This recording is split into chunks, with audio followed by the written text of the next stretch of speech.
বাংলাদেশের প্রধানমন্ত্রী তারেক রহমানের আসন্ন চীন সফরকে ঘিরে দেশ-বিদেশে ব্যাপক আলোচনা শুরু হয়েছে। আনুষ্ঠানিকভাবে সফরটি বাণিজ্য, বিনিয়োগ ও অর্থনৈতিক সহযোগিতা কেন্দ্রিক হিসেবে উপস্থাপন করা হচ্ছে। তবে এর পেছনে রয়েছে আরও বিস্তৃত কৌশলগত ও ভূরাজনৈতিক গুরুত্ব।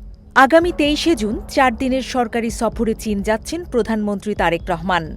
এর আগে ২ দিনের জন্য মালয়েশিয়া সফর করবেন। সফরের শুরুতে তারেক রহমান চীনের দালিয়ানে অনুষ্ঠিত ওয়ার্ল্ড ইকোনমিক ফোরামের সামার দাভোস সম্মেলনে অংশ নেবেন। সেখানে বিভিন্ন আন্তর্জাতিক ব্যবসায়ী ও নীতিনির্ধারকদের সঙ্গে বৈঠকের পর তিনি বেইজিংয়ের চীনের প্রেসিডেন্ট শি জিনপিংয়ের সঙ্গে বৈঠকে বসবেন। ধারণা করা হচ্ছে এই সফরে বাংলাদেশ ও চীনের মধ্যে ১ ডজনের বেশি সমঝোতা স্মারক সই হতে পারে। অর্থনৈতিক দিক থেকে সফরটি বাংলাদেশের জন্য অত্যন্ত গুরুত্বপূর্ণ। বর্তমানে চীন, এশিয়ান ইনফ্রাস্ট্রাকচার ইনভেস্টমেন্ট ব্যাংক এবং নিউ ডেভেলপমেন্ট ব্যাংকের কাছে বাংলাদেশের $৯ বিলিয়নেরও বেশি ঋণ প্রস্তাব ঝুলে রয়েছে। এর মধ্যে সরাসরি চীনের কাছে $৪.৩৪ বিলিয়ন চেয়েছে বাংলাদেশ। এই অর্থ ব্যবহার করা হবে তিস্তা নদী সমন্বিত ব্যবস্থাপনা, মংলা বন্দর সম্প্রসারণ এবং চট্টগ্রামের আনোয়ারায় চীনা অর্থনৈতিক ও শিল্পাঞ্চল উন্নয়নের মতো গুরুত্বপূর্ণ প্রকল্পে। ইতোমধ্যেই আনোয়ারা শিল্পাঞ্চলের অবকাঠামো উন্নয়নে $৪১.৮৯ বিলিয়নের একটি প্রকল্প অনুমোদন করেছে বাংলাদেশ সরকার। সেখানে সড়ক, জেটি, বিদ্যুৎ, গ্যাস ও পানি সরবরাহ সহ প্রয়োজনীয় অবকাঠামো গড়ে তোলা হবে।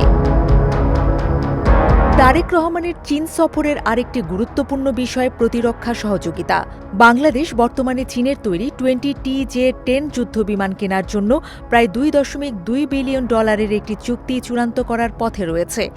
চুক্তিটি বাস্তবায়িত হলে পাকিস্তানের পর দক্ষিণ এশিয়ার দ্বিতীয় দেশ হিসেবে বাংলাদেশ এই অত্যাধুনিক যুদ্ধবিমানের মালিক হবে। বাংলাদেশের এই ক্রমবর্ধমান চীনমুখী অবস্থান নিবিড়ভাবে পর্যবেক্ষণ করছে যুক্তরাষ্ট্র।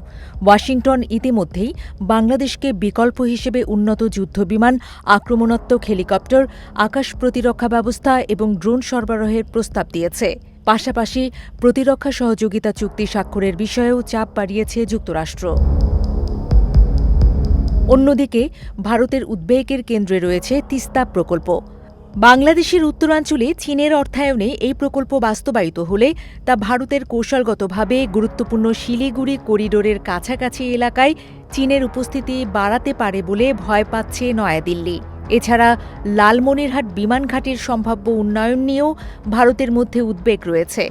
বিশ্লেষকদের মতে তারেক রহমানের চীন সফরের সাফল্য শুধু নতুন অর্থায়ন বা সমঝোতা স্মারক স্বাক্ষরের সংখ্যায় নির্ধারিত হবে না, বরং চীনের কাছ থেকে অর্থনৈতিক ও প্রতিরক্ষা সুবিধা আদায়ের পাশাপাশি যুক্তরাষ্ট্রের সঙ্গে সম্পর্কের ভারসাম্য বজায় রাখা এবং ভারতের নিরাপত্তা উদ্বেগ মোকাবেলা করাই হবে সফরের সবচেয়ে বড় চ্যালেঞ্জ।